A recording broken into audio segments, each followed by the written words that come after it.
Moscow never slept.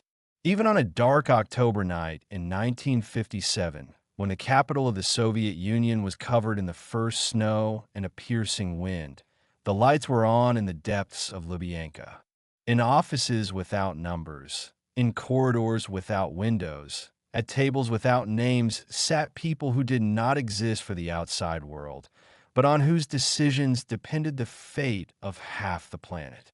State Security Captain Alexei Nikolaevich Morozov stood at the window of his office on the fourth floor and looked out at the snow-covered Dzerzhinsky Square. In the reflection of the glass, he saw his face, tired, haggard, with premature gray hair at the temples. 35 years old, but he looked 50. 10 years of service in the organs had left their mark. 10 years of investigations that officially did not exist. 10 years of hunting ghosts that turn out to be more real than one would like. Outside the window, the world was changing at a dizzying pace. A month ago, the Soviet Union launched the first artificial satellite, shocking and delighting the West. The space age had begun, and it had begun here in the USSR. But Morozov knew something that the cheering crowds on Red Square did not. Space had been looking at Earth long before Earthlings had learned to look at space. And that gaze had not always been friendly. His thoughts were interrupted by a sharp ringing of the telephone. The device was a high-frequency line, a direct line to the management. Morozov picked up the receiver. "I'm listening." "Alexei Nikolaevich, come to me urgently." Colonel Volkov's voice did not tolerate objections. "A matter of particular importance." Morozov glanced at his watch. 2 o'clock in the morning. At that time, people were called for only 2 reasons. Either the war had started, or something so secret and dangerous had happened that it could not be discussed even during the day. Volkov's office was on the floor above, in a part of the building where even the walls were classified. The colonel met Morozov at the door, his usually imperturbable face expressing undisguised anxiety. "Sit down." He nodded toward the chair in front of the desk. "What I'm about to show you must not leave this office. Never, under any circumstances." He handed Morozov a folder with a red diagonal stripe, the stamp top secret, special importance. "Half an hour ago, we received a radiogram from the polar station Glukia, 12 in eastern Siberia." Volkov began, lighting a cigarette. "An ordinary weather station, 5 personnel, supplies once every 3 months. It is located in the tundra, 2,000 kilometers from the nearest settlement. Read." Morozov opened the folder. The first sheet of paper was a transcript of the radiogram, printed on a form with stamps and seals. "Incoming cancelletto 2847 Chichi." From Polar Station Glukaya, 12, Eastern Siberia. To Center Moscow. Time 23:14, October 15th, 1957. Urgent. Top secret.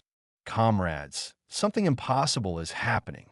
The permafrost within a radius of 3 kilometers from the station has begun to melt.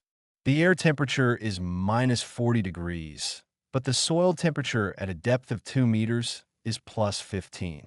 Greenish gas with the smell of ozone is coming out of cracks in the ground. Compasses are out of order. Radiation is normal. All personnel are complaining of headaches and hallucinations. Meteorologist Sinitsin claims to see green lights underground. I request urgent instructions.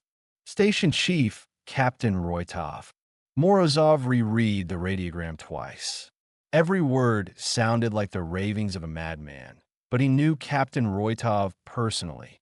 An old polar explorer who had been through the war, a man of iron nerves who would not believe his own eyes without double-checking every fact. "What do you think?" Volkov asked. Either all 5 of them went crazy at the same time, or Morozov didn't finish. "Either we are dealing with something beyond our understanding," the colonel concluded. "The third option is sabotage." The imperialists could have dropped some experimental chemical to test a new weapon on our people. Morozov nodded. In the conditions of the Cold War, any anomaly was considered first and foremost as a potential threat to state security. The U.S. and its allies did not disdain any methods in the fight against the USSR. There is one more detail, Volkov continued, taking another folder out of the safe. This is not the first case. Over the past 5 years, we have recorded 7 similar incidents throughout the Union. Yakutia, Chukotka, Taimyr, the same picture everywhere. Sudden melting of permafrost, release of an unknown gas, mental disorders among personnel. In all cases, the anomalies resolved themselves within a few days, and the witnesses were transferred to other work with a non-disclosure agreement. He opened the folder. Inside were photographs, blurred, grainy shots taken from a great height. They showed dark spots against the white tundra, as if someone had used a giant blowtorch to burn perfect circles into the ice. But this time, Volkov's voice became harsher. The anomaly does not disappear. It's been going on for 3 days already, and there's a suspicion that it is expanding. Morozov felt a chill run down his spine. He specialized in exactly this kind of case, unexplained events that could threaten state security. During his 10 years of service, he had investigated cases of mass hallucinations in Ural mines, studied the phenomenon of wandering lights in the Karelian forests, and dealt with reports of flying saucers over the Baikonur Cosmodrome. 9 times out of 10, there was a rational explanation. But that one case, your task, Volkov continued, is to fly to the station with a group of specialists and find out what is happening there. If it is sabotage, find and neutralize the source. If it is a natural anomaly, study and localize it. If it is something else, he looked meaningfully at Morozov, then act according to the circumstances. What forces are at my disposal? Asked Morozov. The very best. Dr. Petrov from the Institute of Geophysics is a specialist in permafrost. Lieutenant Colonel Vasilyev from the Chemical Forces is an expert in toxic substances. Engineer Kovalev from the Ministry of Defense knows all about the latest American developments, plus a security group and 2 medics. Departure in 4 hours. Volkov stood up and walked over to the window. Snowflakes were slowly swirling outside the glass, like the ashes of a burnt world. Alexei, I've known you for many years, he said without turning around. You've seen a lot. Too much for one man. But this case, it could be the most important of your career, and most dangerous. Why me? Asked Morozov. Because you're the only one who hasn't gone crazy after everything you've seen. Because you can tell a real threat from an imaginary one.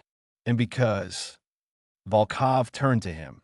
If what's happening at Glukaya 12 really is beyond our understanding, we'll need a man who can make decisions in conditions of complete uncertainty. Morozov closed the folder and stood up.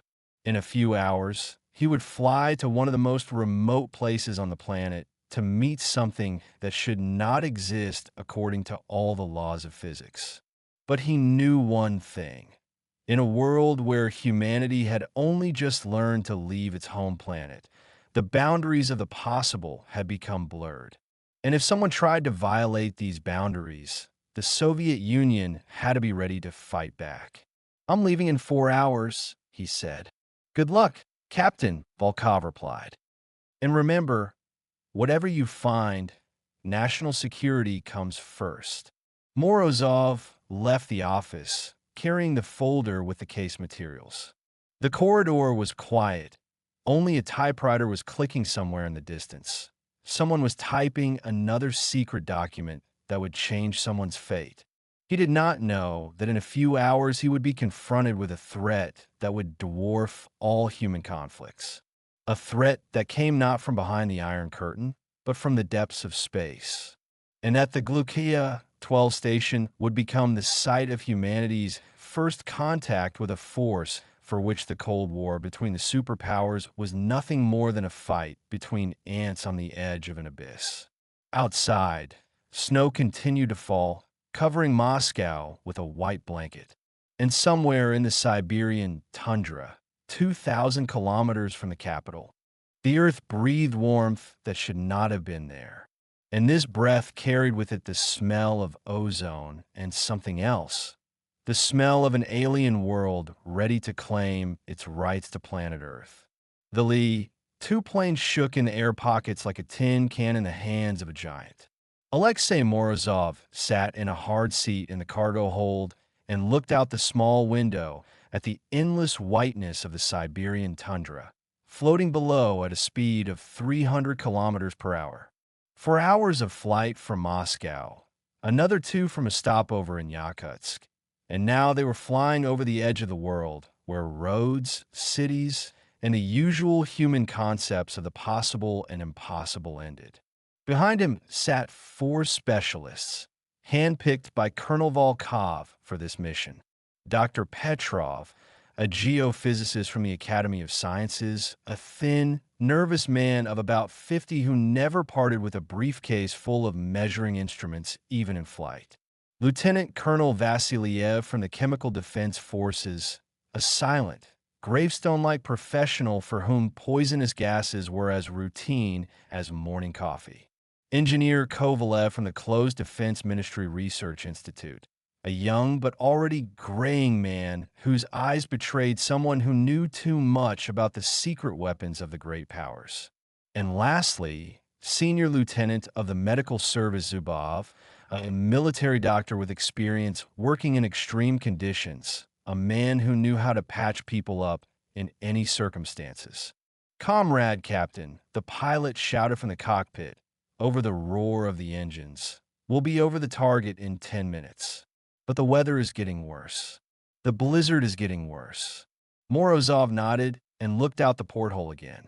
The tundra below was absolutely white, pristine, untouched by human activity. No roads, no buildings, no traces of civilization, just endless expanses of snow and ice, over which the Arctic wind blew.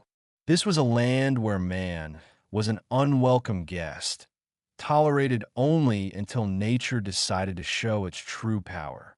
But it was here in this desert of cold that something happened that defied all laws of physics and common sense. The permafrost, which had not melted for thousands of years, suddenly began to give off heat. The earth, frozen hundreds of meters deep, suddenly began to breathe like a living being. "Comrade Captain," the pilot's voice was tense. "Look out the left window." Morozov moved to the other side of the plane and looked out. What he saw made his blood run cold. Below, in the middle of the boundless whiteness of the tundra, a huge dark wound gaped. A perfectly round, thawed patch with a diameter of at least 3 kilometers, as if a giant soldering iron had burned it into the ice. The edges of the thawed patch were clear, as if cut with a compass, and inside, instead of snow, dark, almost black earth was visible. But the most amazing thing was that steam was rising above this thawed patch. In the air at a temperature of minus 40 degrees, the earth breathed warmth. "Oh my God," Dr. Petrov whispered, looking over Morozov's shoulder. "It's impossible. At these temperatures, heat transfer must be instantaneous. Any heat source would freeze in minutes, unless it's a very powerful source," Lieutenant Colonel Vasiliev noted gloomily. The plane began to descend. In the center of the thawed patch, they saw the tiny, matchbox-like buildings of the polar station Glukaya 12. A radio mast, several houses on piles, a fuel depot, a runway cleared right on the thawed ground. And everywhere, streams of steam rising from the ground, like the breath of a sleeping giant. "Prepare for landing," the pilot shouted. "The runway is clear. The wind is gusty." The Li-2 landed heavily on the improvised runway, bounced over potholes, and finally stopped in a cloud of snow dust. The engines died, and in the ensuing silence, all that could be heard was the howling of the wind and a strange, barely discernible hissing coming from underground. Morozov was the first to get off the plane and immediately felt the difference. The air here was warmer, not much for 5 degrees, but for the Arctic this was a colossal anomaly. The soft earth squelched underfoot, and thin streams of steam with a strange, sharp smell rose from the cracks in the ground. The smell of ozone, like after a thunderstorm, mixed with something metallic and barely perceptibly sweet. Captain Morozov, he turned around. A man in a greasy officer's tunic, with an unshaven face and eyes red from lack of sleep, was walking towards them. It was Captain Roitov, the station chief, whom Morozov remembered as a smart, disciplined officer with nerves of steel. Now, there was no trace of that man. Before him stood an exhausted, nervously twitching man on the verge of a breakdown. "Thank God you arrived." Roitov shook Morozov's hand with trembling fingers. "It's been 4 days already. It hasn't stopped. The earth is breathing. Do you hear that? It's breathing." Morozov listened. Indeed, from under his feet came a measured, rhythmic hissing, similar to the breathing of a huge creature, as if somewhere deep below something was inhaling and exhaling air through cracks in the ground. "Show us the station," said Morozov, "and tell us everything from the very beginning." They walked to the station's residential complex, 3 wooden houses connected by covered walkways. It was heated inside, but the same strange smell of ozone hung in the air. The rest of the station's staff stood by the windows. Meteorologist Sinitsyn, radio operator Gromov, technician Kuznetsov, and cook Morozov, a namesake of the KGB captain. They all looked as bad as the boss, pale, exhausted, with nervously darting eyes. "It started 3 days ago," Roitov said, pouring tea from a large samovar. On the morning of October 17th, Sinitsyn noticed that the thermometer readings were off. The air temperature was -38, as usual, but the ground thermometer showed +2. "We decided that the device had broken." Meteorologist Sinitsyn, a thin man in glasses, coughed nervously. By midday, the ground temperature rose to +8. By evening, to +12. And on the morning of the 18th. "In the morning, we woke up in another world," continued technician Kuznetsov. The snow around the station had melted. Steam was pouring out of the ground. And from the cracks, this gas was coming out. Greenish, with a strange smell. Dr. Petrov, who had been listening silently all this time, finally spoke. "Do you have any soil temperature measurement for the last few days?" "Yes, of course." Sinitsyn pulled out a tattered notebook. "Yesterday, at a depth of 2 meters, the thermometer showed +15. This morning, +16. The temperature continues to rise." "This is absurd," muttered the geophysicist, leafing through the notes. "Under such external conditions, the soil at a depth of 2 meters should have a temperature no higher than -20. Where does the heat come from?" "And this is the worst thing," said radio operator Gromov, a man of about 40 with shaking hands. "The compasses have stopped working. Radio communications are failing. And at night we hear sounds. From underground, as if someone is walking there. And knocking." Lieutenant Colonel Vasilyev took a portable gas analyzer out of his suitcase and turned it on.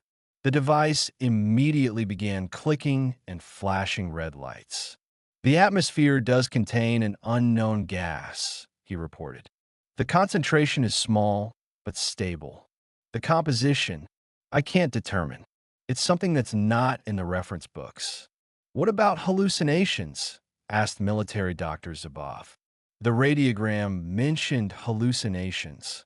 Cook Morozov, who had been silent until then, suddenly spoke.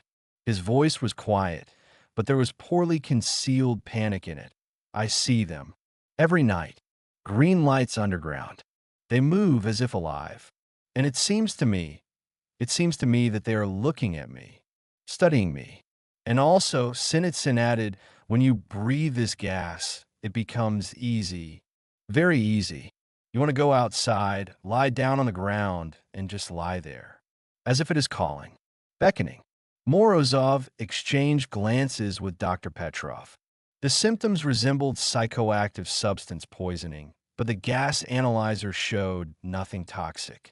We need to inspect the area, the KGB captain decided, and take soil samples for analysis. They stepped outside. The thawed patch stretched out to the horizon in all directions. 3 kilometers of black, steaming earth in the middle of the snow-white tundra. Cracks were scattered across its surface, with wisps of steam rising from them. Some cracks were tiny, the width of a pencil. Others were real fissures into which one could fall. Dr. Petrov set up his instruments and began taking measurements. The seismograph showed weak but constant tremors, as if something huge were moving deep in the earth. The magnetometer showed chaotic fluctuations in the magnetic field, and the thermometer, lowered into one of the cracks to a depth of 5 meters, showed plus 22 degrees. The heat source is deeper, the scientist stated. Much deeper, and it is very powerful. Engineer Kovalev carefully approached one of the large cracks and looked inside. Thick steam, tinted a faint greenish tint, was rising from there. "Comrade Captain," he called to Morozov. "Look here." Morozov approached the crack. Deep below, in the clouds of steam, a dim light flickered. Not a reflection of the sun, but a source of its own glow. Greenish, pulsating like a heartbeat. "What could this be?" he asked Petrov. The geophysicist shook his head. "I don't know. Bioluminescence? But where would living organisms come from in permafrost? A chemical reaction? But what kind? Radioactive decay? The dosimeter shows the norm." Lieutenant Colonel Vasiliev took a sample of the gas from the crack into a special container.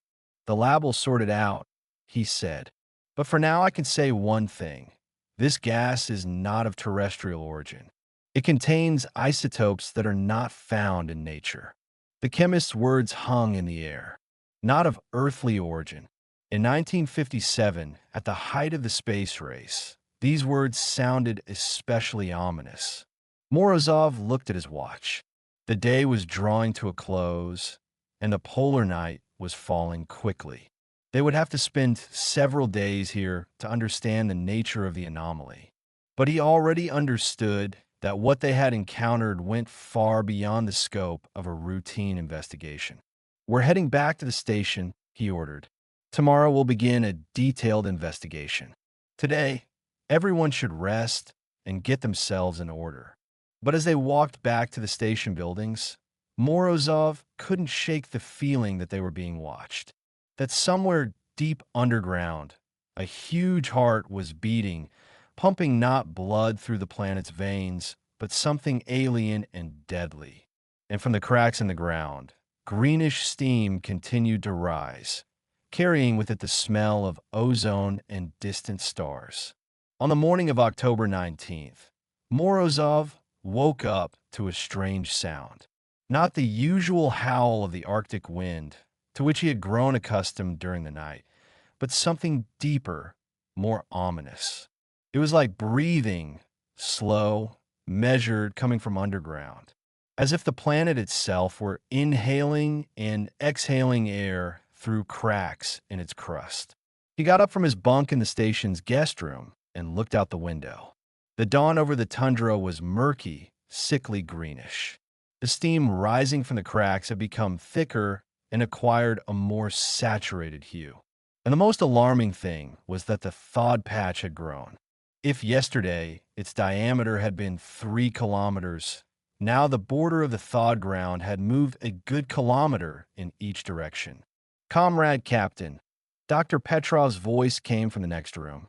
The geophysicist had been up all night, analyzing yesterday's instrument readings. You must see this. Urgently. Morozov quickly dressed and went into the improvised laboratory that Petrov had set up in the station's radio room. The scientist sat over a pile of printouts and graphs, his face pale from lack of sleep and growing terror. Seismic data for the night. Petrov handed him a long tape with a recording. The tremors are getting stronger. But that's not the point. Look at the frequency of the vibrations. Morozov glanced at the zigzags drawn by the seismograph recorder. He was no expert, but even an inexperienced eye could see something odd. The vibrations were too rhythmic, too regular for a natural phenomenon. It's not an earthquake, Petrov continued, his voice shaking. It's a pulse, like a heartbeat. Something huge is beating underground at 60 beats per minute, just like a human's. There was a knock at the door. Lieutenant Colonel Vasiliev entered with a report in his hands. "Comrade Captain, the express analysis of the gas samples is ready," he reported gloomily. "The results are unusual.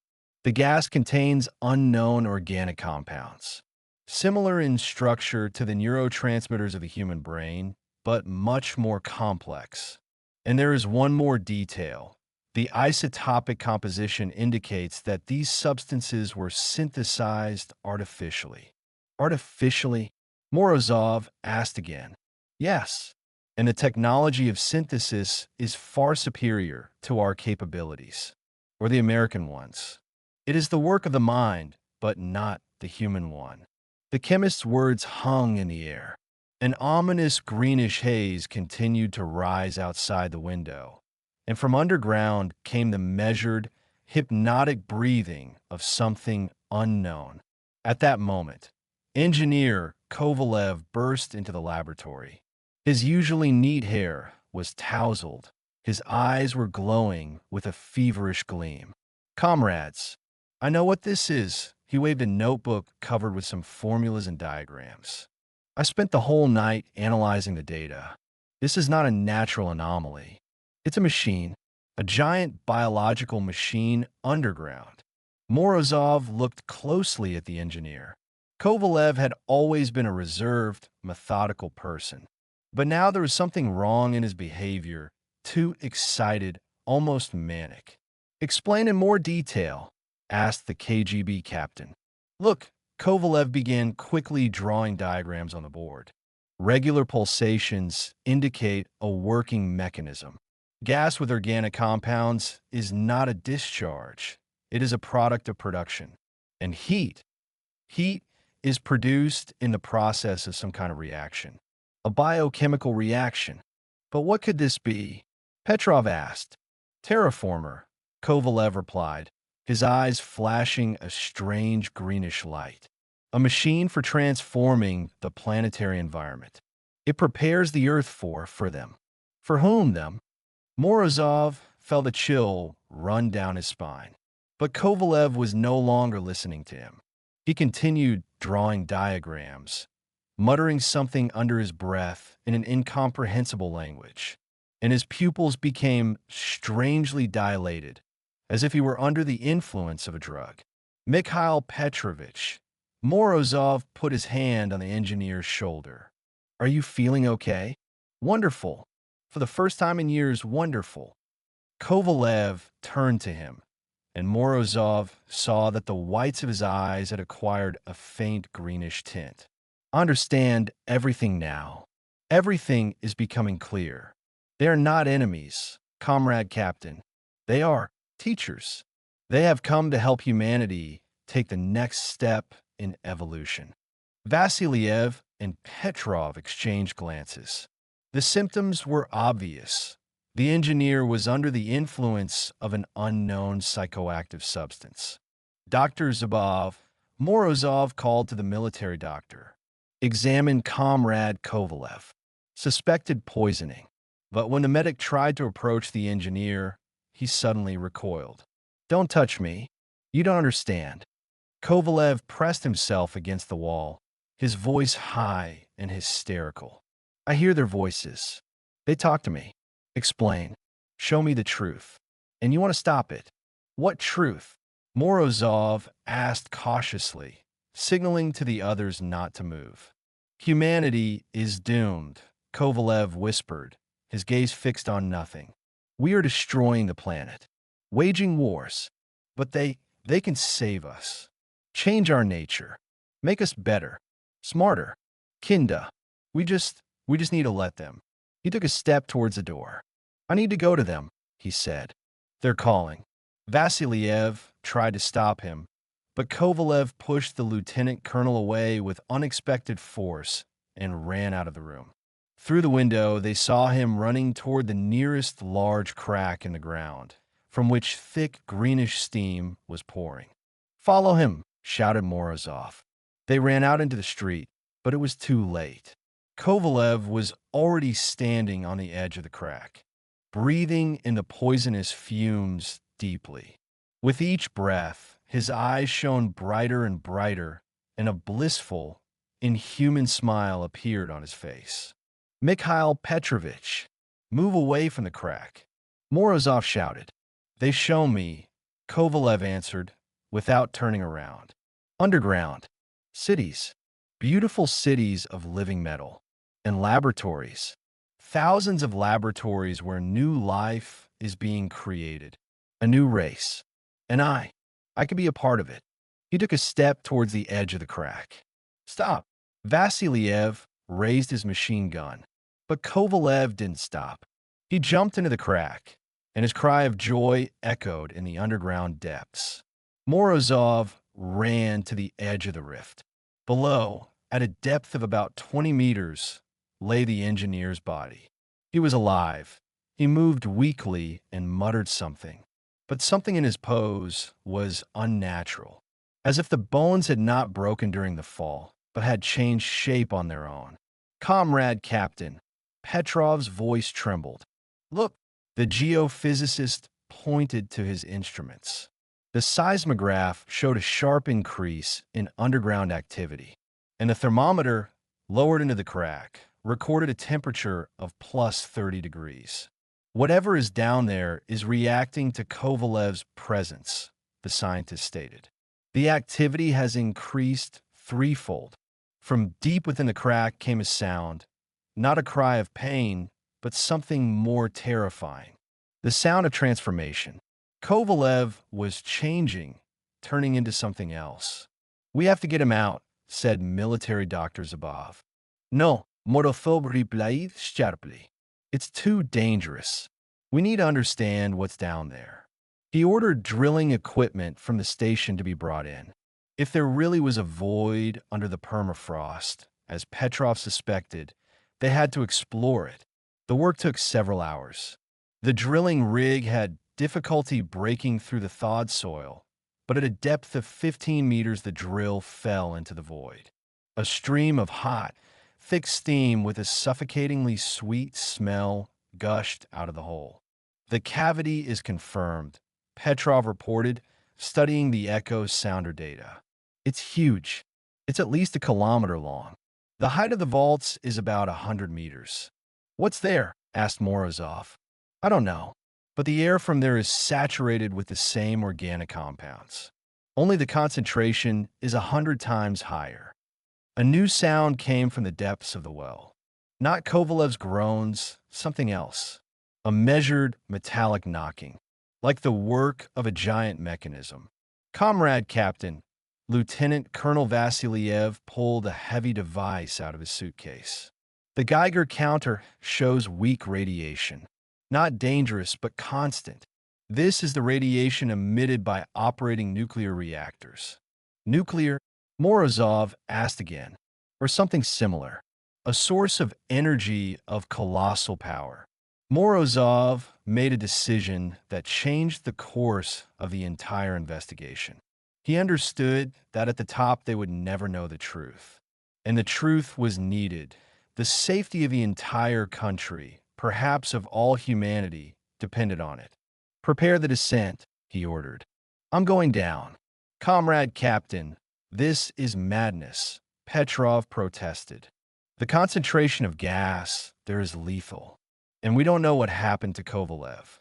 That's why I have to go down, Morozov replied. We have gas masks. We have ropes. And most importantly, we have a duty to our country. He looked at the well from which ominous vapors were rising. Somewhere there, in the underground darkness, the heart of an unknown threat was pulsing. And only by going down there could he understand what humanity was up against in this godforsaken corner of the Siberian tundra. "We'll start preparing in an hour," he said. "In the meantime, suits for everyone, and pray that whatever we find down there can still be stopped."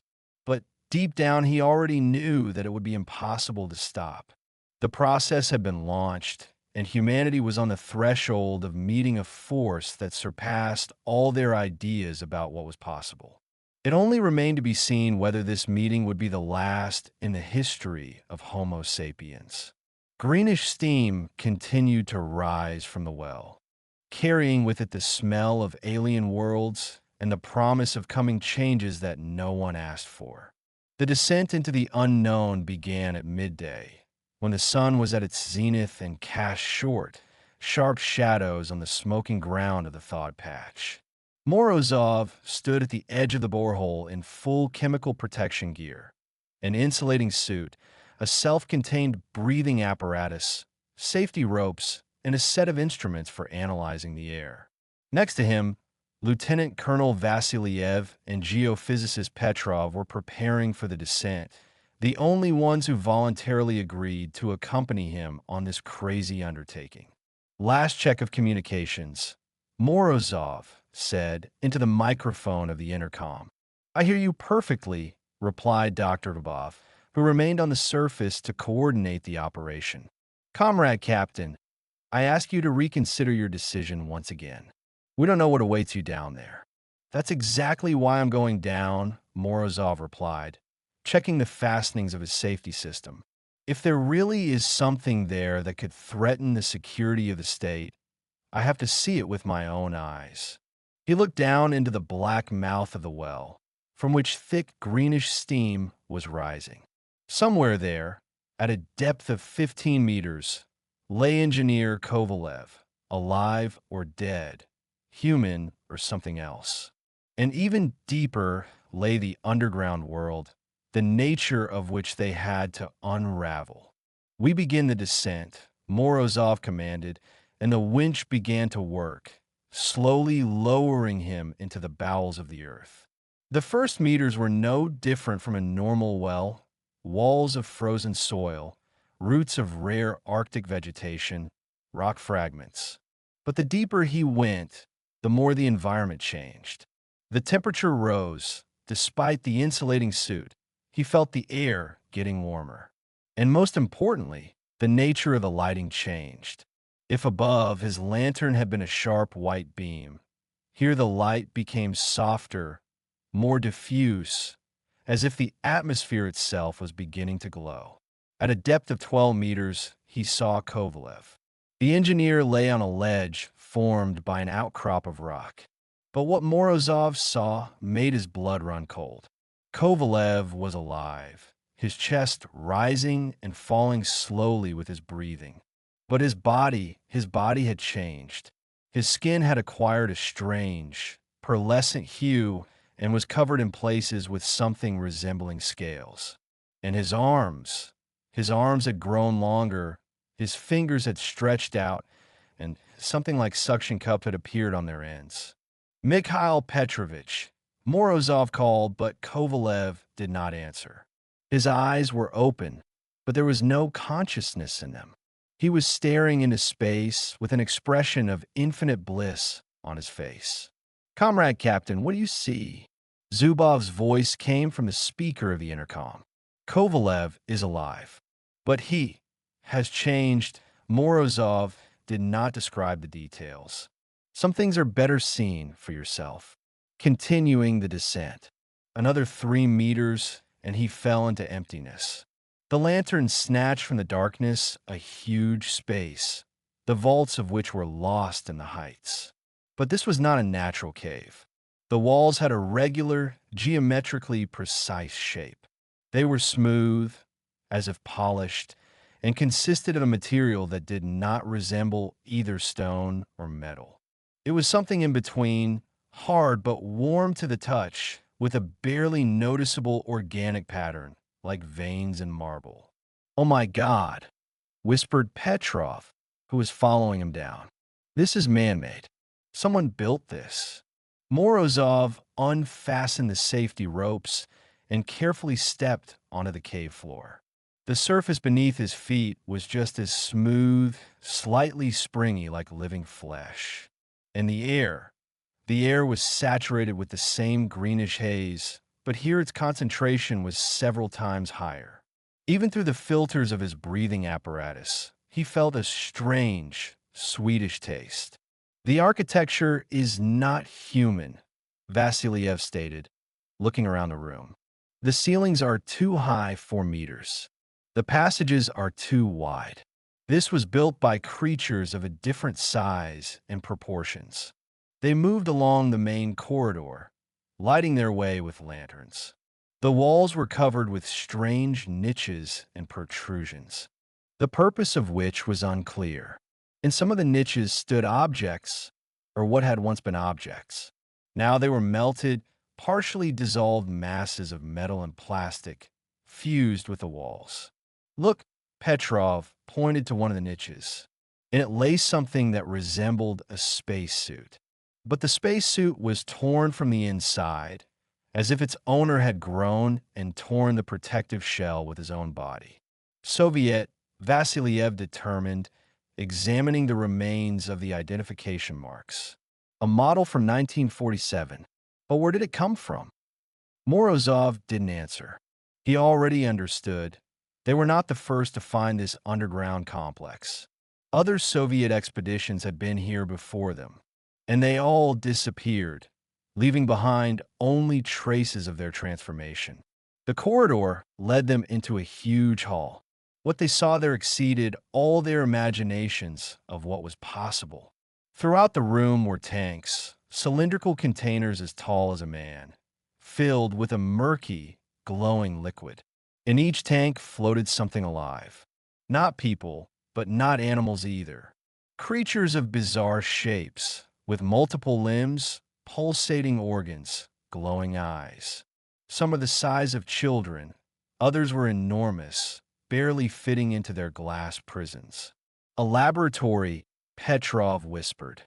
"This is a biological laboratory." And in the center of the room stood something that made their hearts stop. A giant tank, 10 times larger than the others, filled with the same glowing liquid. But it wasn't a creature floating in it. It was a plant, if you could call a plant.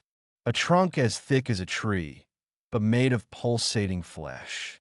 Branches that moved on their own. And at the ends of the branches, what looked like eyes. Many eyes, watching their every move. "Oh my God!" Lieutenant Colonel Vasiliev stepped back. "What is this?" Morozov approached the control panel, which stood next to the giant reservoir. The panel was covered with symbols, not Russian, not Latin, not resembling any known script. But next to the alien signs, he saw inscriptions in Russian, written by someone's hand. Sample number 1, adaptation to Earth conditions complete. Sample number 7, ready for the implementation phase. Main coordinator, active, awaiting command. Who wrote this? Petrov asked. Kovalev, or whoever he became. Morozov answered grimly. It seems the gas doesn't just cause hallucinations. It turns people into employees of this lab. Vasiliev's instruments clicked and beeped, registering abnormal readings. Radiation has increased. Temperature is plus 35, and bioelectrical activity. He looked at the display of the portable analyzer. It's off the charts, as if the entire complex is one giant living organism. At that moment, the giant plant in the central tank began to move more actively. Its branches reached out to the walls of the tank, and the eyes at their ends focused on the trio of people. And then Morozov realized that they were not simply observing the experiment. They had become part of the experiment, Contact with the surface, he said quickly into the microphone. Zubov, can you hear me? The only answer was silence. Static, or something was blocking the signal. We are cut off, Vasiliev stated. The room grew brighter. The tanks began to pulse brighter, and the creatures in them began to move more actively. Waves of light ran along the walls, like nerve impulses through a giant nervous system. The entire underground complex was waking up, reacting to the presence of new samples for study. Let's leave, Morozov ordered. Immediately. But when they turned to the exit, it turned out that the corridor they had come through had disappeared. In its place was a smooth wall, as if the passage had never existed. A trap, Petrov whispered. It's a trap. The labyrinth is changing to keep us out. Mechanical manipulators began to emerge from the walls, thin, flexible tentacles ending in complex instruments. Surgical instruments. The lab was preparing to work with new samples. Morozov took out his service pistol and fired at the nearest manipulator.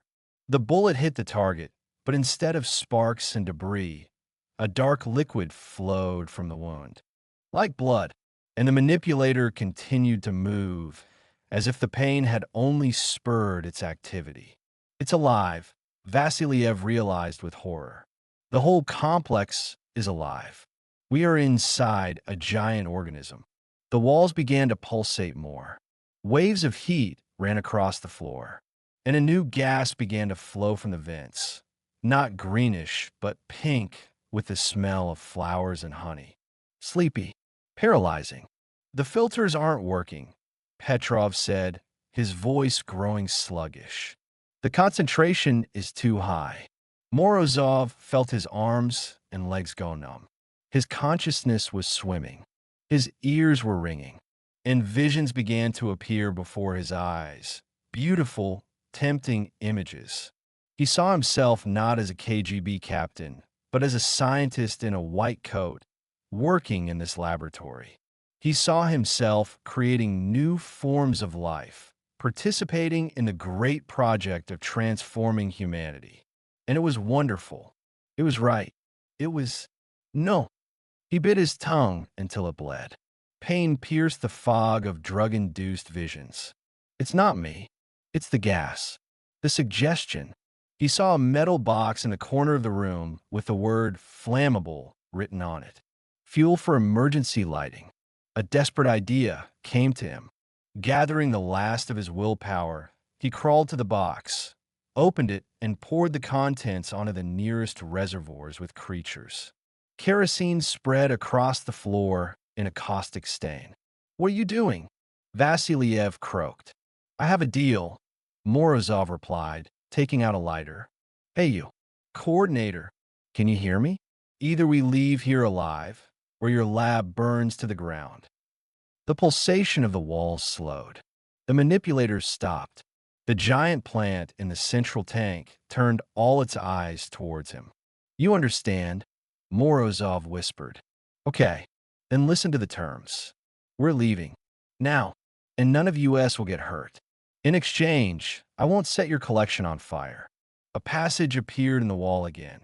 Not the one they had come through, but a new one, leading straight up. An invitation to retreat. Quickly, Morozov commanded, supporting his weakened comrades. Before it changes its mind. They climbed the spiral corridor that led to the surface. Behind them, they heard sounds, rustling, grinding, something like the disappointed sigh of a giant creature. Going outside was the most wonderful moment in Morozov's life. The cold Arctic air, the white snow, the gray sky.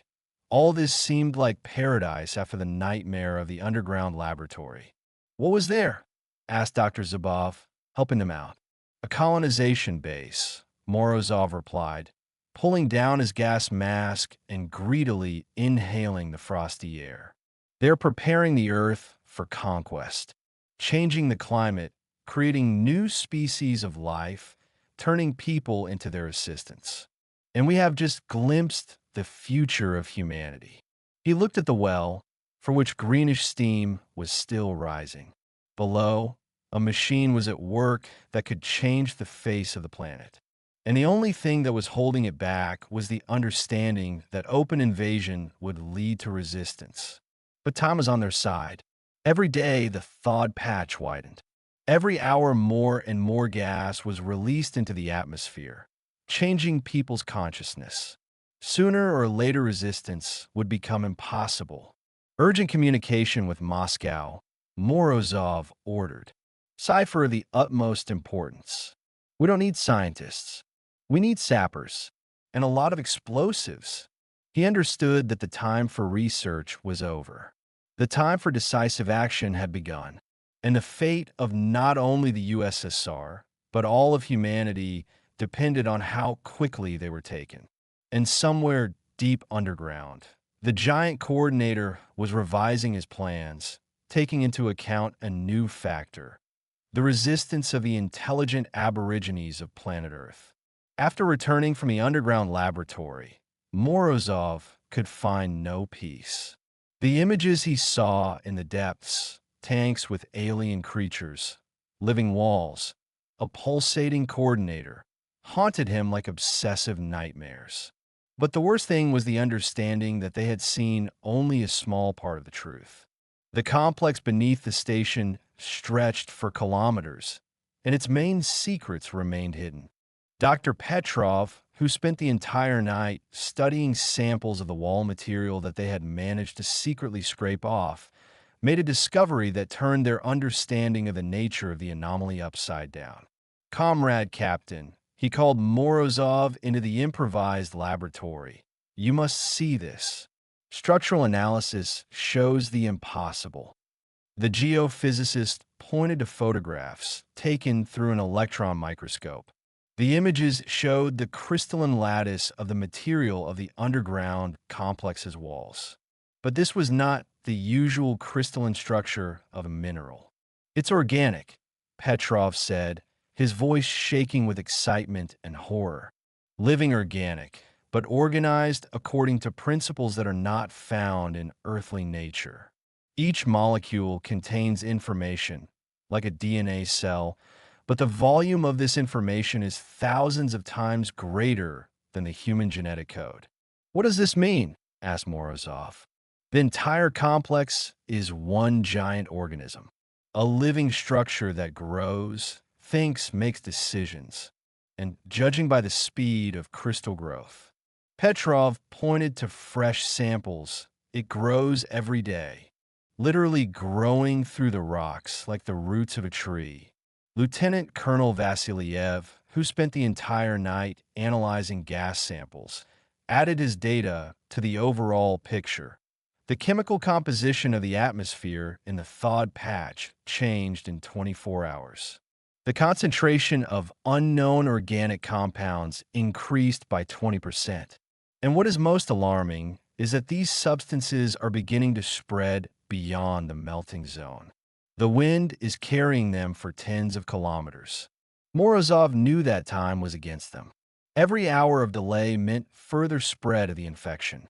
He needed a full picture of what was happening to make the right decision. "I'm going down again," he announced. "We need to find the control center of this system, understand its goals and capabilities." "Comrade Captain, this is madness," Dr. Zubov protested. "Yesterday, you barely got out alive, and it's not clear how long your agreement with that creature will last." "That's why we can't hesitate," Morozov replied. "As long as it sees us as a threat, we have the advantage. But when the gas changes enough, people will be redundant." This time, he was going down alone. He ordered the rest of the group to prepare for evacuation and maintain contact with Moscow. If anything happened to him, they were to get the information to their superiors at any cost. The borehole greeted him with the same greenish haze and sweetish scent of transformation. But now, knowing the true nature of the underground complex, he perceived each breath as contact with an alien intelligence. The system was studying him as he was studying it. Descending into the main hall of the laboratory, Morozov discovered changes. The tanks with the creatures glowed brighter, and their inhabitants became more active. The giant coordinator plant in the center of the hall turned dozens of sensory eyes toward him, but did not take hostile action. Apparently, their agreement from yesterday was still in effect. "I'm back," Morozov said to the void, feeling stupid. "I need to see the rest. Understand your plans." The coordinator studied him for a while. Then one of the walls of the hall began to dissolve, opening a passage into the depths of the complex. An invitation to continue the tour. The new corridor was wider and higher than the previous ones. The walls were covered with strange growths that looked like sensory organs, pulsating membranes, glowing nodes, something like nerve endings. Morozov understood that he was moving through the arteries of a giant brain, and his every step was being registered and analyzed. The corridor led him to a hall whose dimensions surpassed anything he had seen before. It was a real cathedral of living flesh and biomaterials. The ceiling was lost in the darkness at a height of tens of meters, and the walls spread out so widely that their boundaries were hidden in the fog. And on the walls of this cathedral, there was a map engraved. A map of the world, but not an ordinary geographical map, but something much more detailed and eerie. The continents were depicted in minute detail, with mountain ranges, rivers, cities. But over the geographical objects were other markings, symbols in an unknown language, glowing dots connected by communication lines. Morozov came closer and saw inscriptions in Russian, made by a human hand. The handwriting was familiar. It was written by Kovalev or one of the previous helpers of the system. Above the image of North America was the caption, Sector Alpha, ready for seeding.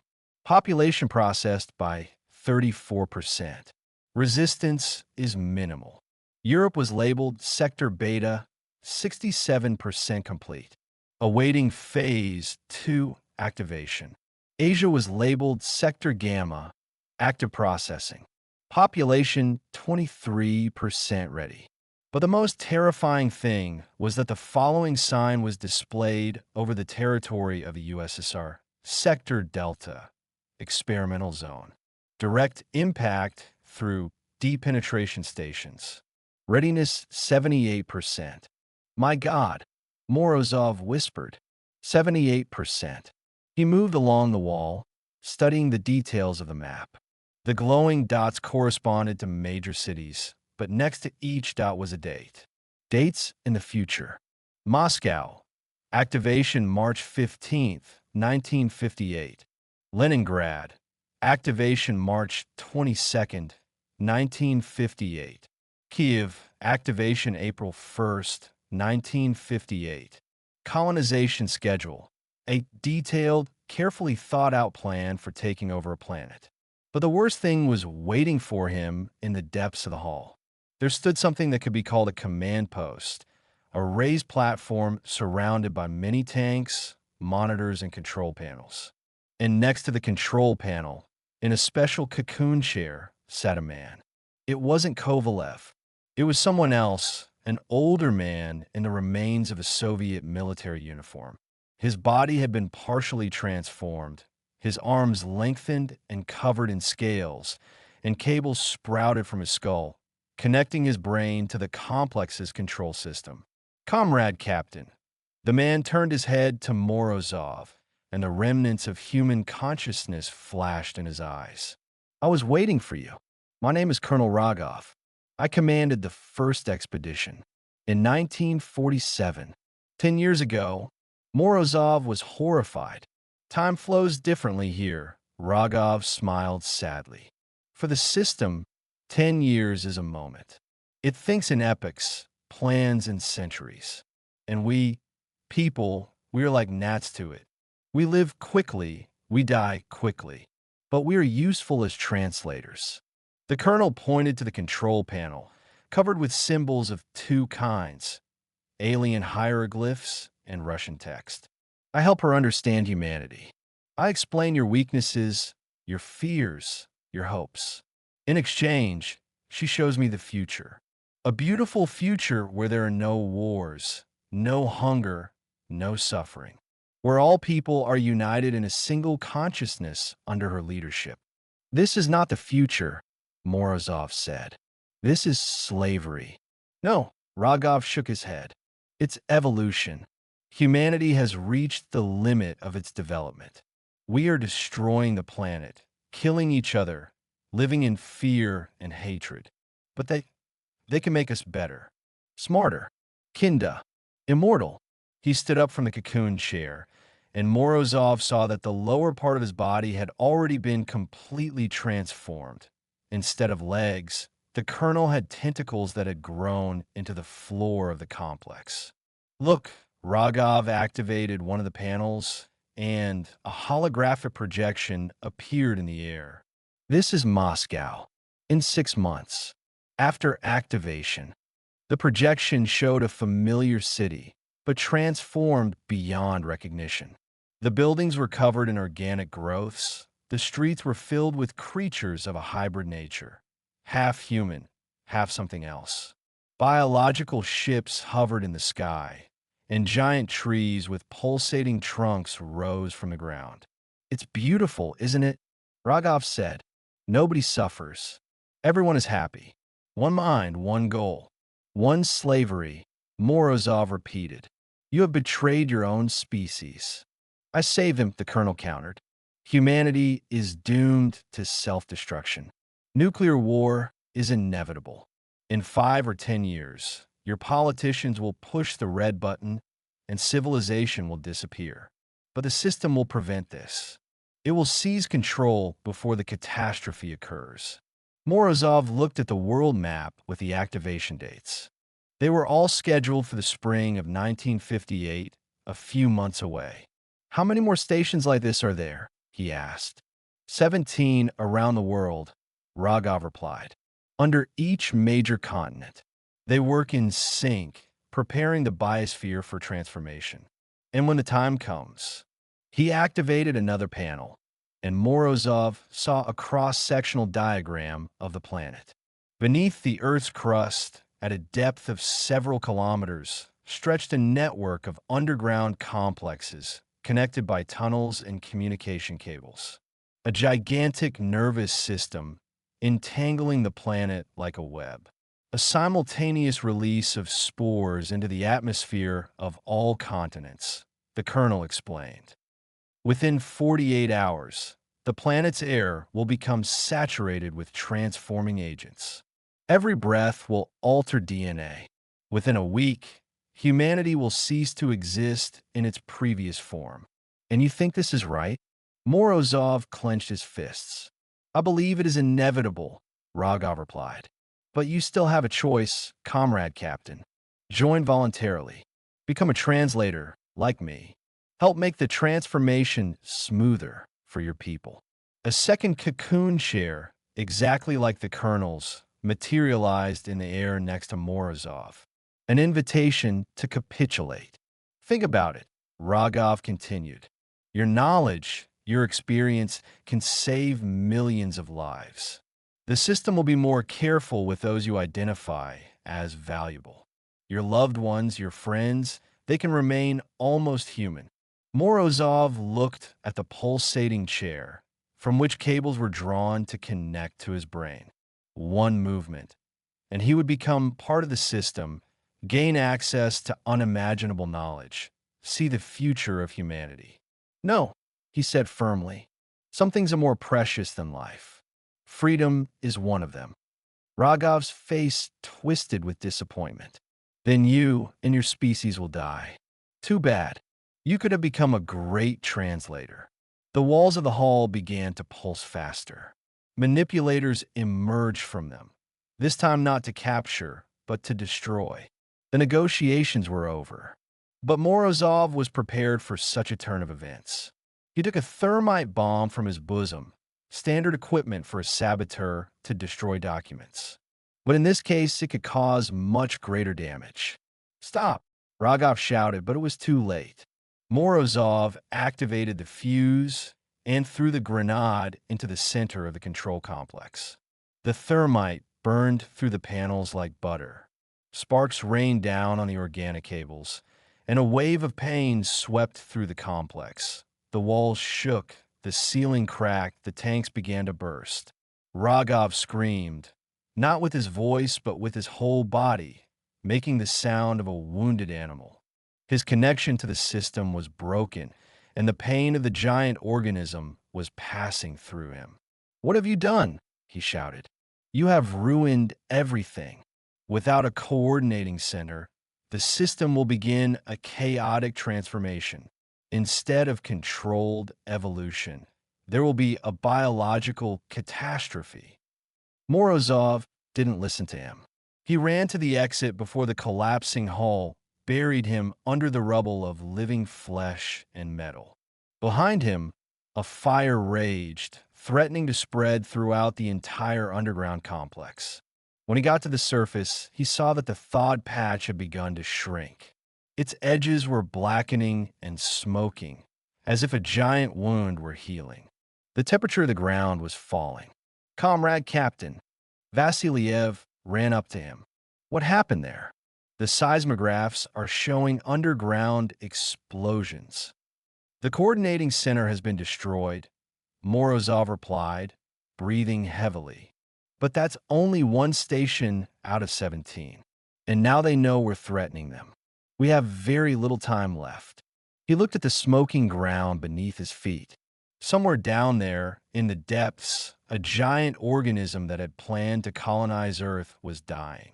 But its death was only a temporary victory in a war humanity had never even suspected. "Urgent communication with Moscow," he ordered. "Top secret encryption. We don't need troops. We need nuclear warheads. And a map of the locations of all similar anomalies around the world." The battle for the future of humanity had only just begun, and its outcome was far from certain. The consequences of the destruction of the Coordination Center did not become apparent immediately. The first 2 hours after Morozov returned to the surface, the situation seemed to have stabilized.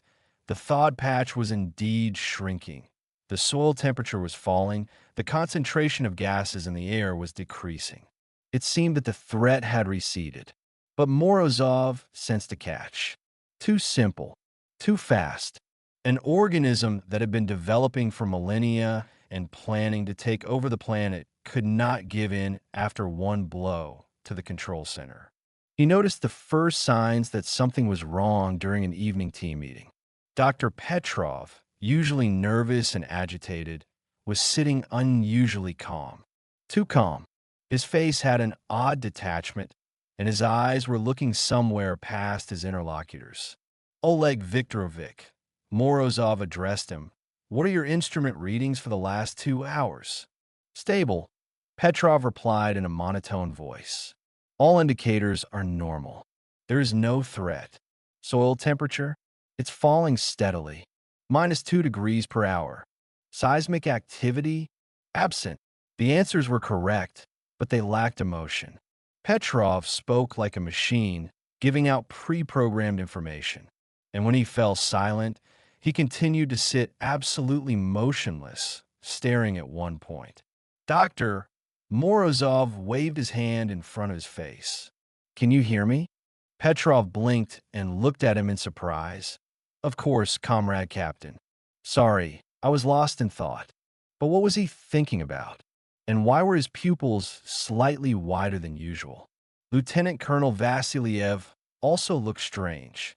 He methodically sorted through the chemical samples, but his movements were too smooth, too synchronous, as if he was not doing conscious work, but following some internal program. "Grigory Semenovich," Morozov called out to him. "Are the test results ready?" "Ready."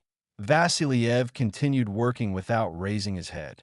"The composition of the atmosphere is normalizing. The concentration of unknown compounds is decreasing. The danger has passed. Show data." The lieutenant colonel handed him a tablet with notes. The numbers really did show a decrease in the concentration of hazardous substances. But the handwriting in the notes, it was not Vasiliev's. Too even, too correct. As if it was written not by a person, but by a machine. Who made these notes? Morozov asked. I, Vasiliev answered, but there was uncertainty in his voice. Are you sure? The lieutenant colonel thought for too long for a simple question. Yes, no. I don't remember.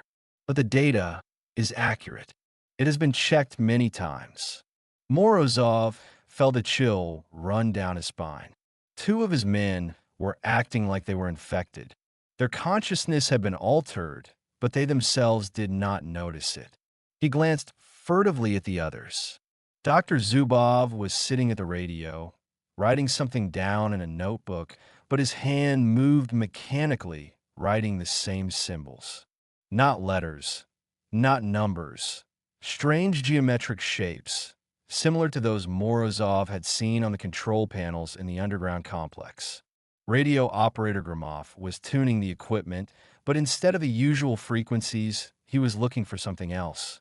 His face expressed concentration, as if he was trying to catch a signal that only he could hear. Gromov, is there a connection with Moscow? Morozov asked. No, the radio operator replied, not looking up from his work. There's heavy interference, but I hear something else, something very important. They're transmitting instructions. Who is transmitting? I don't know, but it's important. It's very important. We have to listen. Morozov switched off the radio. Gromov looked at him in bewilderment and immediately switched the device back on. His movements were obsessive, like a drug addict who had been deprived of his fix. So the system wasn't destroyed. It changed tactics. Instead of open influence through gases, it switched to direct influence on the brain through some kind of radiation. And his people became its agents one after another. Morozov quietly left the room and headed for the equipment warehouse. He needed to verify his suspicions, and if they were confirmed, he would have to make the most difficult decision in his life. In the warehouse, he took out a dosimeter and turned it on. The device immediately began clicking. Not much. The radiation was within the permissible norm. But the source of the radiation was not in the ground. It was coming from the people themselves. Morozov pointed the dosimeter at the door behind which his subordinates were located. The clicks became more frequent. They were emitting radiation, weak but constant, as if tiny transmitters were working in their bodies. Comrade Captain, Petrov's voice came from right behind him. Morozov turned around. The geophysicist was standing in the warehouse doorway. His face was calm, but his eyes were lit up with the same greenish glow he had seen in Kovalev. Are you looking for something? Petrov asked. I'm checking the equipment, Morozov replied, hiding the dosimeter behind his back. Why? The danger has passed. The system has been neutralized. You can relax. The word system sounded somehow special. With aspiration. With respect. What system? Morozov asked cautiously. Petrov hesitated. Confusion flashed in his eyes, as if he had said something he did not want to say. The ecosystem, the local ecosystem, he corrected himself. It's recovering. Everything is fine. We can return to Moscow. It's too early to go back. More research is needed. No. Petrov's voice became harsher. The research is complete.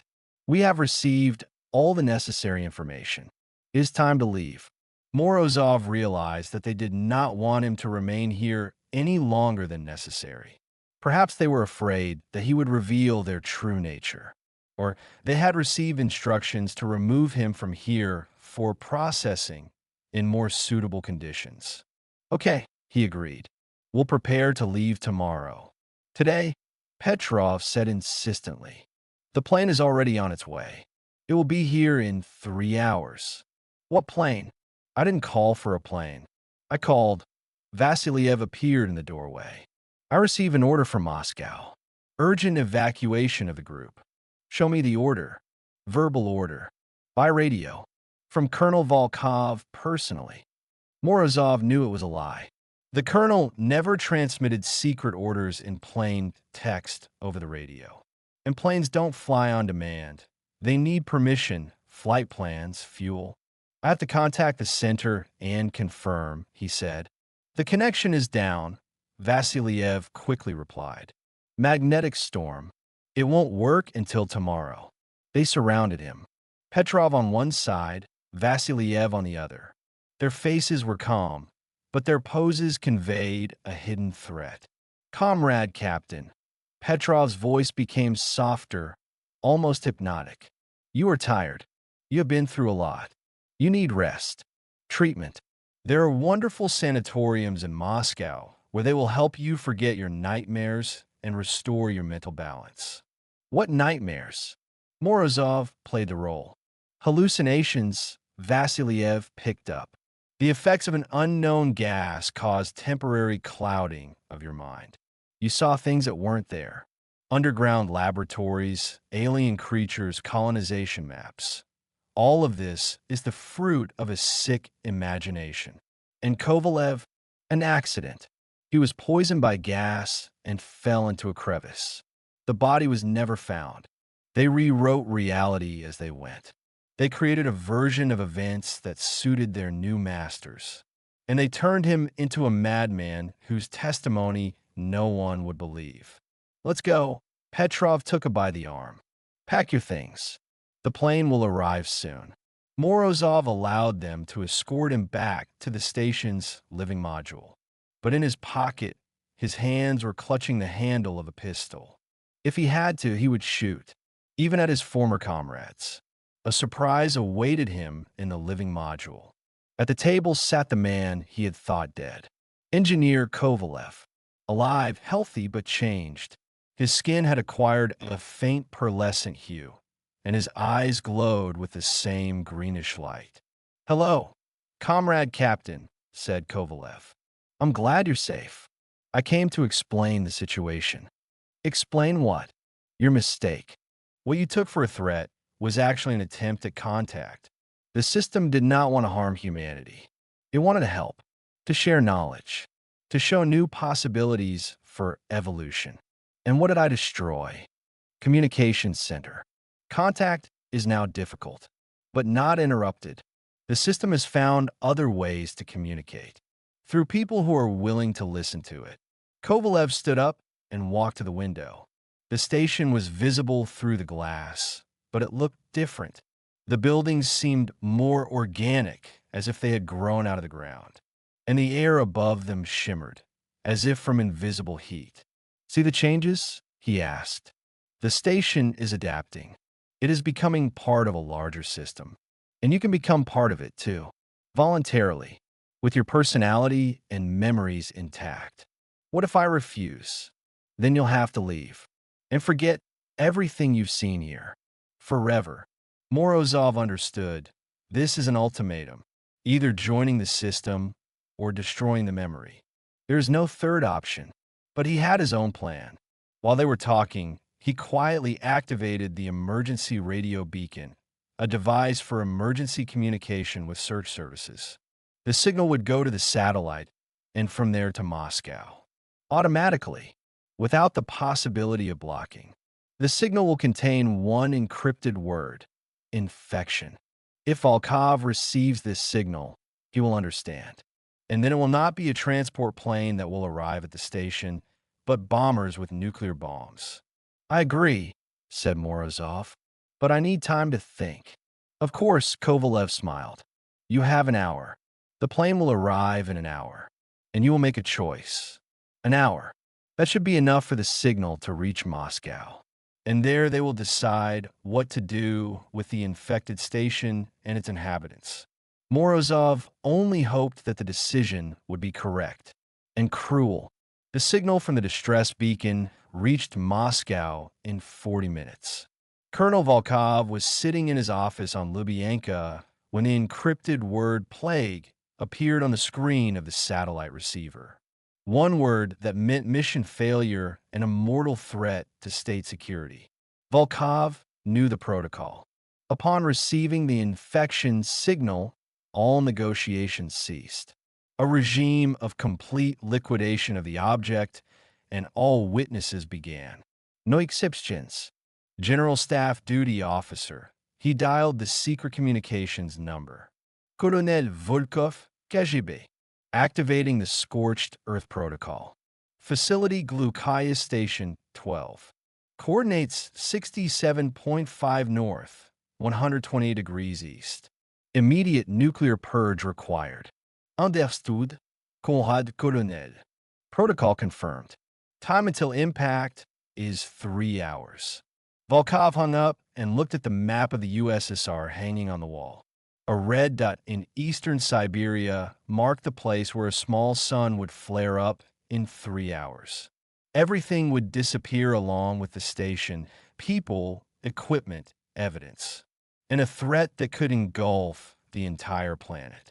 Meanwhile, at the station itself, the final drama was unfolding. Morozov sat in the living module and pretended to consider Kovalev's proposal. But in reality, he was counting the minutes. The signal had been sent. The answer should come soon. Very soon. Time is running out, Kovalev said, glancing at his watch. The plane is approaching. Have you made a decision? Yes, Morozov stood up. I'm staying with you. I want to understand the system from the inside. The engineer's face lit up with joy. A wise decision, comrade captain. You won't regret it. The system will give you such knowledge, such opportunities. He didn't finish. An airplane appeared in the sky, but it wasn't a Li-2 transport. It was a Tu-16 bomber flying at high altitude and high speed. What is this? Petrov looked out the window. Morozov knew. This was Moscow's answer. Swift and ruthless. Everyone out on the street, he shouted. Immediately. It's a bomber. But it was too late. The plane had already dropped its cargo. Not an ordinary bomb, but a special munition. Morozov saw a small cylinder gliding down on a parachute. A tactical nuclear charge with a capacity of 1 kiloton. What have you done? Kovalev grabbed him by the shoulders. You destroyed everything. The system, the station, us. I saved humanity, Morozov replied. The charge touched the ground in the center of the thawed patch. The last thing Morozov saw was a blinding flash of white light that turned the world into pure energy. The explosion was small by nuclear standards, but sufficient to completely destroy the station and the entire underground complex. The fireball rose a kilometer into the air, melting the permafrost and turning the biological laboratory into radioactive glass. The shock wave smashed the station's buildings into pieces. Radiation burned out all living things within a radius of 5 kilometers. And a huge crater left in the place of the thawed patch slowly filled with groundwater, forming a dead lake. The system was destroyed, but not completely. In the underground command center in Moscow, an hour after the explosion, new red dots began to light up on secret tracking devices. 16 dots around the world, from Alaska to Australia. The remaining stations have been activated. The destruction of the Siberian complex was an alarm signal for them. If one node of the network is detected and attacked, then the time for covert preparation is over. It is time to move on to active actions. On the monitoring screens, the soil temperature at 16 points on the planet began to rise simultaneously. The concentration of unknown gases in the atmosphere increased. Magnetic anomalies intensified. Colonel Volkov watched this testimony with growing horror. He had hoped that the destruction of one station would stop the process. But it did the opposite. It sped it up. Comrade Colonel, the duty officer reported, we have received reports of anomalies from our residencies. USA, the state of Alaska, strong melting of permafrost. Canada, the province of Yukon, the release of unknown gases from underground. Norway, the Spitsbergen archipelago, tremors and rising temperatures. How many dots are there in total? 16, Comrade Colonel, all over the planet. Volkov realized that they had launched a global process that could no longer be stopped. The colonization system had entered its final phase, and humanity had very little time left. "Get me in touch with Comrade Khrushchev," he ordered. "Urgently. This concerns the survival of civilization." And at the site of the former Glukaya 12 station, the wind carried radioactive ash across the tundra. There was nothing alive left at the epicenter of the explosion. But if you listen very carefully, a faint sound could be heard from the depths of the crater, something like a pulsation. As if somewhere deep below, under a layer of molten soil, a wounded but still living heart was beating. Captain Morozov did his duty. He sent a signal that warned humanity of the threat. But the victory came at a terrible price. Now the war for the future of the planet has entered an open phase. And the outcome of this war was far from certain. Moscow, Kremlin, October 23rd, 1957, 4:30. Nikita Khrushchev had not slept for 3 days. In the office of the first secretary of the CPSU Central Committee, all the lamps were on, folders marked top secret were piled up on the desk, and maps of the world, dotted with red dots, hung on the walls. 16 dots. 16 nodes of the underground network that was preparing to swallow the planet. Comrade Khrushchev, Colonel Volkov pointed to the latest reports. The situation is critical. Over the last 24 hours, the activity of all points has increased tenfold. Temperature anomalies are being recorded by satellites. The concentration of unknown gases is growing exponentially. According to our scientists' calculations, we have a maximum of 72 hours before irreversible changes in the atmosphere begin. Khrushchev looked at the map. Red dots flickered like cancers on the body of the Earth. Alaska, Greenland, Siberia, Tibet, Antarctica, all key points on the planet where permafrost hid ancient secrets. "And what do our generals propose?" he asked wearily. "Simultaneous nuclear strike on all 16 objects," the General Staff representative responded. "Hydrogen bombs of maximum power. Complete burning of anomalous zones." And the Americans? President Eisenhower has agreed to coordinate the strikes. For the first time in history, the USSR and the USA will act as allies against a common threat. Their strategic bombers are already in the air. Khrushchev went to the window. Moscow was waking up. Lights were coming on in the windows of houses. People were walking along the streets to work. Ordinary people who did not know that their world was balancing on the edge of an abyss. That in a few hours the last war in human history could begin. "Begin the operation," he said, "and may God help us." Understood.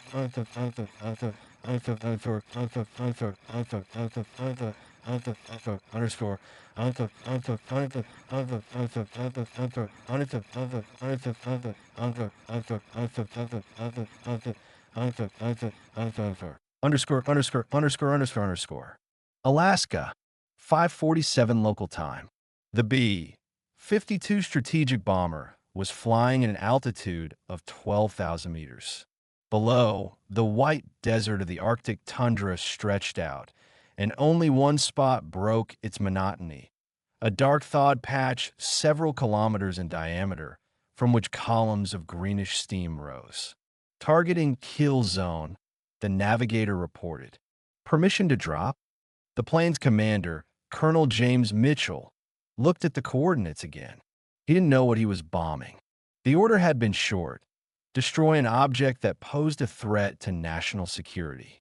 But he was told over the radio that Soviet planes were attacking targets at the same time. For the first time since the war, the Americans and Russians were working together. "Dumping is permitted," he said. A 5-megaton hydrogen bomb separated from the plane and began to glide toward its target. Colonel Mitchell did not know that at that very moment, over Siberia, Tibet, Greenland, and other points on the planet, similar bombs were flying towards similar targets.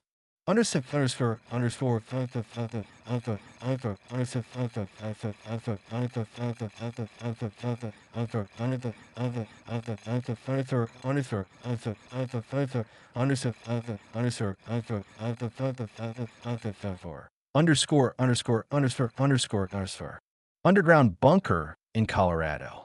5:52. 16 bright flashes appeared on NORAD radar screens. Simultaneously, all over the planet. "Oh my God," whispered the duty officer. "What have we done?" But there was no answer, because a few seconds later, all the radars, all the communication systems, all the electronic devices on the planet switched off. Simultaneously, a powerful electromagnetic pulse, generated by 16 nuclear explosions, enveloped the Earth in an invisible network of interference. The planet became deaf and blind for several hours.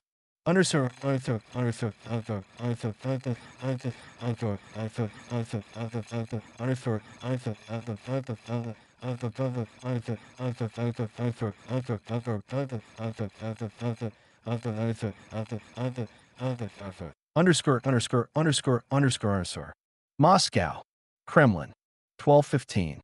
Communication was restored only by midday. The first reports were encouraging. All targets were hit, anomalous zones were destroyed, the temperature at the explosion sites was normalizing. But the joy did not last long. Comrade Khrushchev, Volkov, burst into the office with a chalk-colored face. "We have received a message from a tracking station in Crimea. Something impossible is happening there." A faxed photograph landed on the table. The black and white photograph showed the Earth as seen from space, taken by one of the first satellites. But it was not the Earth that humanity knew. Glowing lines stretched across the entire surface of the planet, like veins in the body. They connected the points of nuclear explosions, forming a gigantic network. And in the centers of the former anomalous zones, bright lights pulsed, not the lights of destruction, but the lights of new birth. "The explosions did not destroy the system," Volkov whispered. "They activated it. Nuclear energy became the catalyst for the final phase of transformation." At that moment, the officer on duty ran into the office. "Comrade Khrushchev, urgent reports from all over the world. People are changing." Underscore, underscore, underscore, underscore, underscore, underscore, underscore, underscore,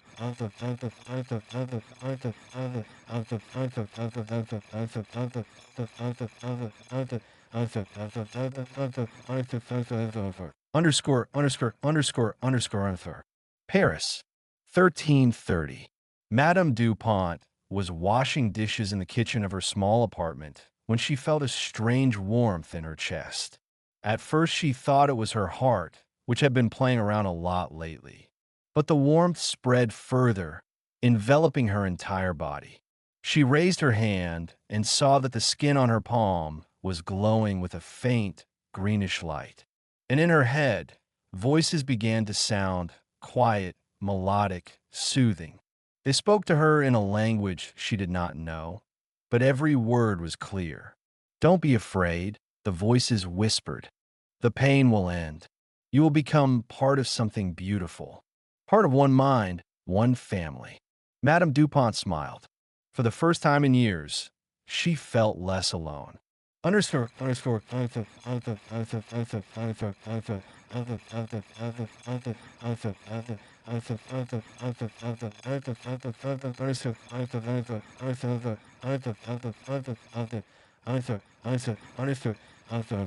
underscore, underscore, underscore, underscore, New York, 9:45. A crowd had gathered in Times Square. Thousands of people stood silently, their faces raised to the sky.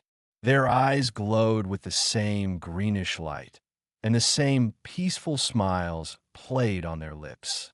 Policeman Frank O'Malley tried to disperse the crowd, but the people did not hear him. They stood like zombies, muttering something in an incomprehensible language. And then he felt a warmth in his chest. underscore underscore underscore underscore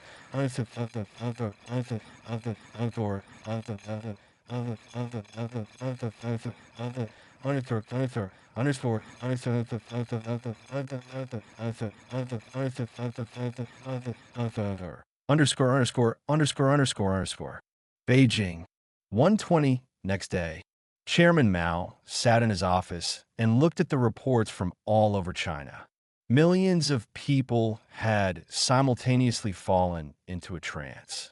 They were not aggressive, not dangerous. They were just standing there, waiting for something to happen.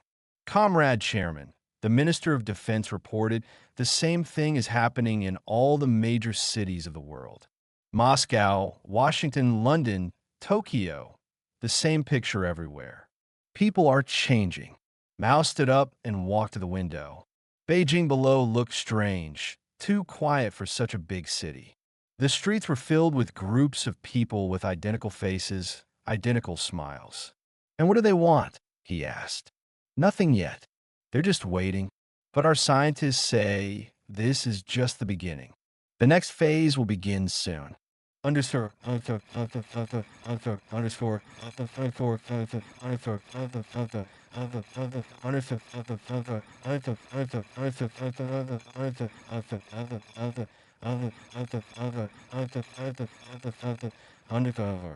underscore, underscore, underscore, underscore.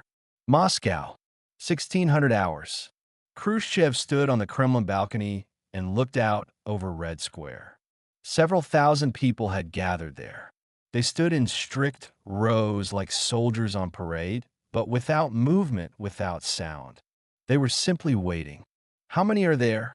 He asked Volkov. Worldwide? About 1 billion. A third of the planet's population. The process is accelerating. Another 1 million are joining them every hour. And the rest. They are resisting for now. But not everyone. In rural areas, far from large cities, people behave normally. It seems the system works selectively. Khrushchev nodded.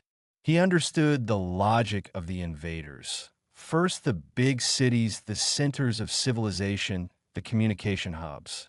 And then, when the infrastructure is under control, the turn will come for the rest. Is there a way to stop this? I don't know, Comrade Khrushchev. Our scientists are working. American ones, too. But for now, Volkov spread his hands. At that moment, the people in the square began to move. Everyone simultaneously turned their heads toward the Kremlin, towards a balcony where Khrushchev and Volkov stood. And they began to speak. Thousands of voices merged into one powerful chorus. Join us. Resistance is pointless. We will bring peace. We will bring unity. The era of lonely minds will end. The time of the one mind is coming. The words were in Russian, but Khrushchev understood that they were not spoken by Russian people. It was the system itself speaking, using human bodies as speakers. Never, he whispered, we will remain human. The choir in the square laughed. Thousands of people laughed at the same time, equally. You are no longer human, they said. You are a transitional form, caterpillars that will soon become butterflies. And this process cannot be stopped. Understood.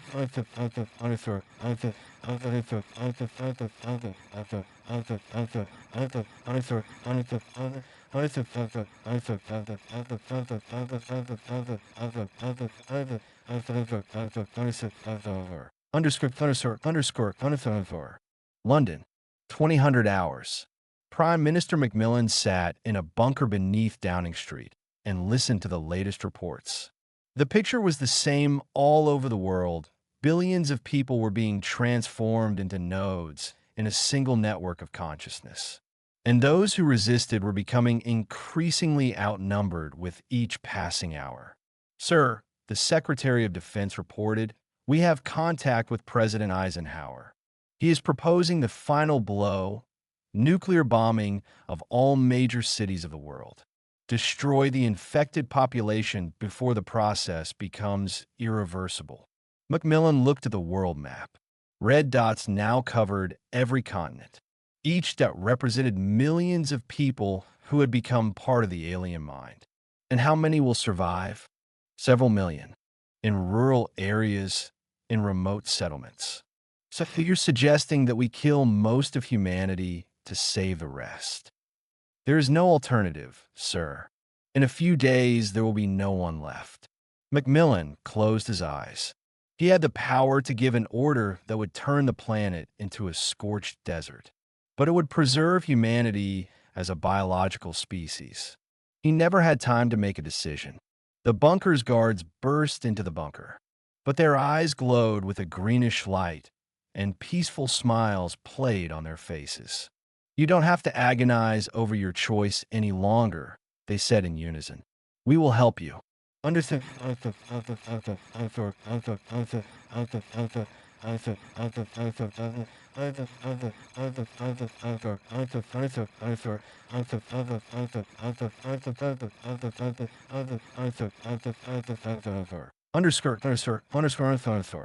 The planet changed in 10 days.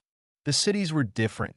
The buildings were covered with organic growths. The streets were filled with hybrid creatures. Biological ships soared in the sky. But there were no wars. There was no hunger. There was no suffering. 7 billion human consciousnesses merged into a single mind that thought faster than any computer and saw further than any telescope. Humanity took the next step in evolution, not by choice but forever. And somewhere in the remote corners of the planet, in the Siberian taiga, in the Australian outback, in the mountains of Tibet, small groups of people hid from the New World. They preserved the memory of the time when each consciousness was separate, when people could choose their own destiny. They were the last free ones, and they knew that sooner or later the system would find them too. But while they were alive, humanity in its original form still existed.